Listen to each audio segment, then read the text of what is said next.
moja ambao we normally do some training for farmers, and some of the trainings that we do, first of all, is about mambo ya chakula ya ng'ombe. Then there are also other services that we also offer ambao tutaonyesha baadaye, but to be very precise, the real locality of this area, sababu yule anatuona maybe angetaka kugogo atuone pahali tuko exactly, utagogo negative 0.625186, and the other coordinate is 37 point just a minute 253 526 or 253 546. So those two coordinates, when you put them in your Google map, I think you shall be able to identify where you are. Well, so that we don't take much of your time, I know you are watching me. My names are Ruben Mwaura Musa. I'm a retired forest officer. Actually, I retired last year in January, and I was working with Kenya Forest Service since 1990. So during that time, although I'm a trained forester, I acquired some training in really not going to school, but through exposure, because of my own passion, I acquired some training that I am sure through this video I'm going to help you. Mostly I was organizing Nairobi International Show. I used to represent Kenya Forest Service there, and during that time I also managed to do a few things that I'm also now practicing in my home area, which is Mwea, around KAGIO area. And this is something I want to share with you, and that is why I'm calling myself Hasra Farmers Trading Center, because actually these are some of the basic things that you need to know, so that actually, because now these days farming needs to be something that is going to bring income. So you also need not to use a lot of money, not to use a lot of resources, and that is why I've decided that whatever kind of skills or knowledge that I'm going to add to you, this is something that is going to save you money and add value to whatever you are doing. So first of all, here with me, I have started something to do with this is actually a new concept in Mwea. This is something to do with the making of silage using rice stalks. So you can see, maybe, I think, if I'm not very wrong, I think you can see these are the stalk itself is in a hole, which has a length of 9 feet by 6 feet by depth of 10 feet. So not actually feet, it is 9 inches by 6 inches by 10 feet, to be very precise. And whatever is here is what has been, okay, it has come from the hole. You can see we have a polythene, black polythene. This is actually to preserve the silage so that it doesn't get dirty, doesn't mix with the soil. And the way it is, I am sure you can't feel the smell, but you can see it has already turned brown. That tells you it's ready for consumption by the cow. And actually, there is no difference between this and the one that you know of, which is made from maize. From maize, that is. So this is something which was accumulated from, of course, in Mwea, rice is harvested from acres, a field of 1 acre.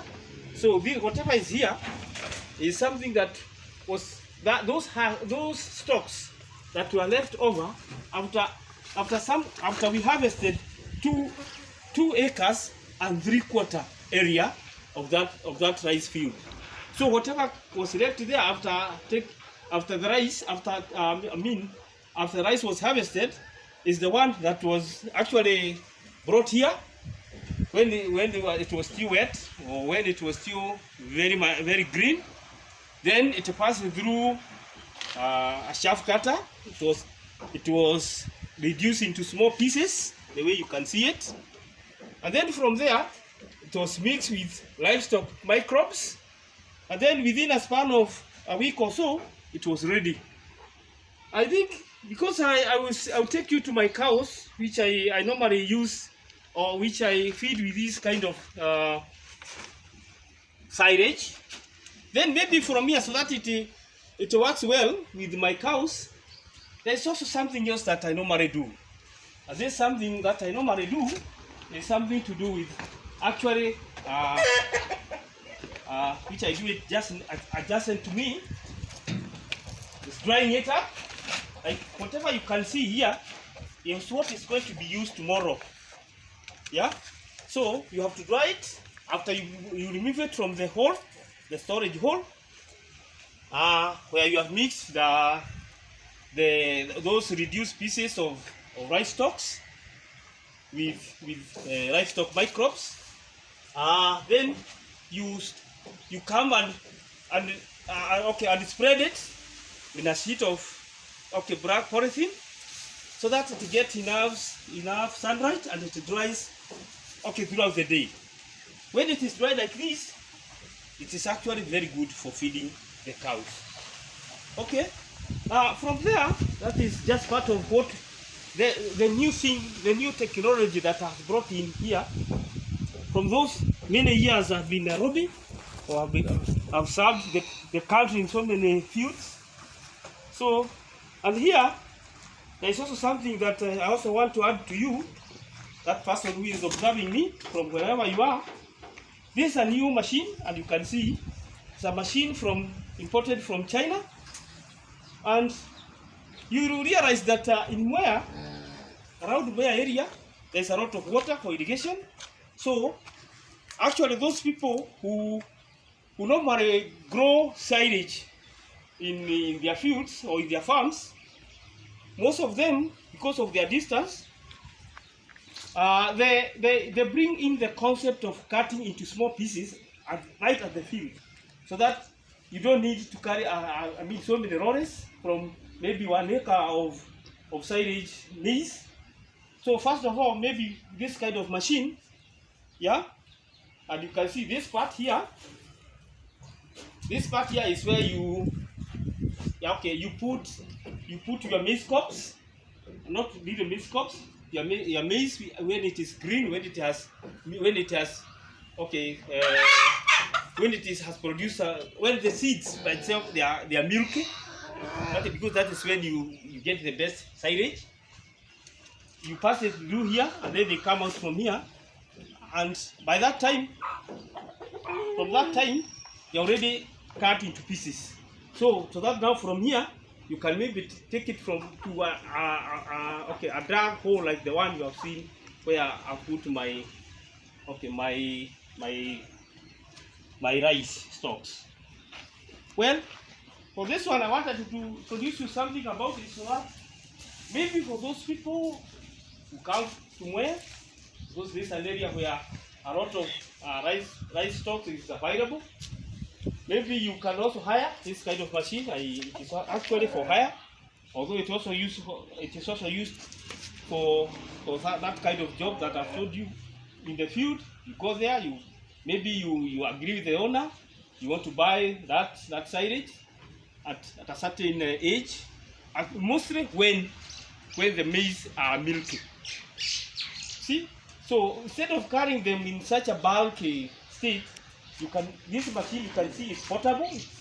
You can bring it nearer, and then you cut it into small pieces, and then you put them in bags, and maybe in a very small van, you can be able to carry a very big field of maize cobs or maize, green maize, in form of small chips, which are normally used for making maize silage. And then, because Mwea is also another place that the stocks normally are dried. The stocks are also dried. This machine here, I can't cheat and say it is something movable. No, it is not. But this one, the other one that I had shown you before, that normally use an engine. But this one uses a motor, which is 5 horsepower motor. Of course, that one means it has to be connected to electricity. But the goodness with this one is, it is simple. When you buy those hay, we normally call them hay. When you dry rice, and they are compacted into small packets, I think we call them hay. Those hays can come and you can pass here through me. We convert them into small pieces, which you can be able to feed your goats, your cow, or whatever it is, in very small portions.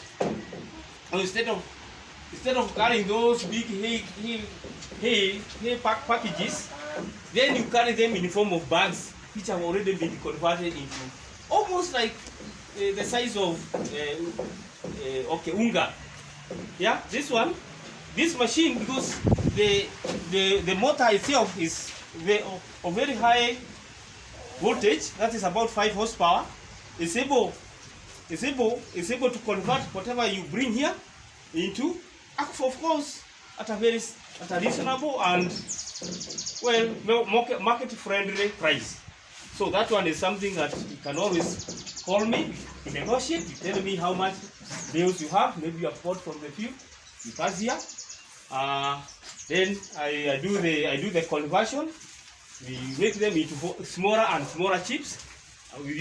From that, then you are able to put them in small bags, compact them, and maybe instead of those voluminous a packet of hay, you cut them in the form of bags, but in a converted manner. Yeah, I think from here I shall move straight the kind of cows that I have here, so that I don't take much of your time. I know you are still watching me, but now there's something that I want you to realize, that during my small exposure when I was working in Nairobi, that is between 2013 and 2021, before I retired in 2022 in January. Well, I had decided that because this one of the driest areas, not very dry, but one of the areas that rain is not very friendly. So, and most of us here don't have very big chunk of rugs, so they are just small pieces of rug. And of course, when you go to our mothers and fathers' homestead, you find that most of those our mothers and fathers are only able to raise most of these indigenous cows, which for sure don't produce a lot of milk. But now, because now we are moving to a new generation, yeah, you can convert these cow, which are normally raised here, and maybe get a product better than they are. So, for example, when you consider a cow like this, which of course, from the way you look at it, is completely indigenous. This maybe if you use the concept of the way we raise graft mangoes, you normally talk of a stock which must be from the area that you want to plant your okay. Maybe if you are talking of mangoes, where you want to plant your mangoes, the stock itself must be from that area. Then, the zion is the one that normally comes from a foreign land. So this time here, what I've done, and that is why I'm saying it's a new concept. Okay, I'm using sexed semen to make this cow give birth to a high-grade cow or calf. And because I think you can see it's not very friendly with me today, I think I'll move to where actually it gave birth very recently. And I now want to move to the, actually I want to move that calf that it has actually given birth to. I think I also want to demonstrate that this is a calf. Yeah, I want to demonstrate that this is a calf that has been raised by that cow. When I talk of an exotic and an exotic cow, this is one. That's what I mean. That is indigenous cow. I think you can see, of course, some of the characteristics of indigenous cow is actually it has to have a hump. But this one you can see, even the color tells you it is different from the mother. But this is one cow that has been raised using a sexed semen. Yeah, of course, at a cost. But then the feeding is purely the ones that I've introduced there, the rice silage, and you can see it also. And what we have done is instead of feeding using the local methods, we have introduced a way of feeding this calf. And I think I want to show you practically that this is not a cow that is normally used to feeding directly from the mother's teats. But of course, we have introduced this feeding method. I think I will do it as you can see. I'll do it as you see as the video is going on, and you see it is something that is real. Yeah, it is something that the cow itself is used to. Yeah, and of course. Yeah, I think as you can see, yeah, I think you can see now the cow is feeding. Yeah, when you do it this way, there are so many things that you are able to achieve. One of them is you are able also to introduce some of the new things that it doesn't get from the mother cow. For example, if like the mother cow doesn't produce enough milk. So for example, like this one, this is now the second feeding. The first feeding was in the morning, and from this jerrycan, this is 2 liters milk. In the morning, it had the same feed, so this is now a second feed, which now has come from a different mother. And of course, you can even see, because normally our indigenous cow doesn't produce a lot of milk, but now your main interest is not the quantity of milk, it's actually the kind of quality of calf that you are going to get from all this. So what I mean is, when this calf gets used to feeding of this nature, it is very easy. It becomes so easy. You can also introduce like the salt. I mean, like the salt that is normally fed to cows. So you can mix a bit, okay? Or else you can also do something else. So, and of course, if the mother doesn't have enough milk, maybe from those calves that feed directly from the mother, so you can see when the cow is used to this kind of feeding, it now becomes so easy. Okay, first of all, you are able to get the number of liters that you are going to feed that calf, and of course, you can't believe it that this cow, as we are talking today, is about 1 month and some very few days old. I think you can also see the way it is, and you can see it is something that is also used to. I think it is not traveling to find out where the mother is or where the milk has come from. The mother doesn't care where the milk has gone. So what I'm saying is, this kind of system has really helped me okay. What I'm going to do, because of time factor, yeah, we are going to stop this feeding, and then we move to two more cows that have at least are now almost 2 more cows that are almost reaching the age of their mother.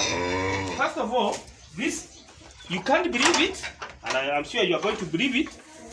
This cow here, you can see this cow here. This one, this is a 19 months old cow. Actually, if you look at the pictures properly, you will see it is a great cow. You can't believe it is from the same mother, the ones we have shown you there. Yeah, and what has happened? It has now passed that stage where it was being fed from a bottle. Now it is a big one. You can also see I've also raised this. These are the kind of salt that normally add. I don't know whether it's Taita Joto. Okay, Joto. I mean, and again, something else that you need to note is these cows are, because of it has been fed by a human being since it starts becoming friendly from very early age. Yeah, you can even see I'm standing here. It's not running away. It's not kicking me out, and it also becomes so easy to change the diet, to change this, to change that. And of course, if I can tell you, this one is almost, getting ready for the sex hormone now. If I use the sons of Virilio generation 1, now this one will move to Virilio generation 2. Whatever it will give birth to will now be Virilio generation 2, which of course, because you can see the pictures are purely green. Of course, I'm sure whatever will come out from this will be now a better and a more advanced cow. So, I can tell you for sure, this is something that I've done for the last 2 to 3 years. And of course, I think you can see, it's not something that I'm trying to cook. It is something practical. It is something that I'm doing it. So, that's why I'm saying, if you can come to Hasras Farmers Training Center, of course, this one is also another one. You can see they're almost the same height, but to be very frank with you, this one and that one has a difference of about 3 months. So if that is 19 months, this one is 16 months. And well, they have not give you even any semen, but you can even see the height. Of course, this one is making a bit of some noise, telling you I'm also becoming ready. So what I can say is, using now the rice husks, that are not really the husks, the rice stalks that I've shown you from there, you can see even in Mwea, you are able to raise a good great cow. And of course, when they are many, you can sell one. I don't know, maybe when you come here, we can negotiate if you want to go and try one.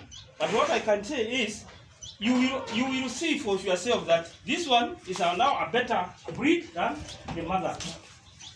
But you can even see it is something so friendly. It is not something that is running away, because it is so much used to whoever is studying it for quite some time. So, okay, I don't want to go beyond there. Maybe for further information or for further clarification of some of the questions that you might be having, for the time being, I think I'm going to stop there, so that maybe the next video we shall show you how we do some of those calculations, so that we know whether we are making profit or not. But I can tell you, if you visit Hasras Farmers Training Center, which is located in KAGIO town, and I think I'm also going to repeat my coordinates, which is negative 0.625186. That is the first coordinate. The second coordinate is 37.253546. When you put those coordinates in a Google map, actually you'll be able to trace where we are. And maybe if you want to write to us through post office, you can write Hasras Farmers Training Center, PO Box 207 10360 KAGIO. Or you can personally talk to me through my number 0763 9994379. Well, if you go to YouTube channel and trace Ruben Musa, you also see me there. You also see the uploaded videos. And if you want any clarification, if you want to run more with me, then you are most welcome. Thank you.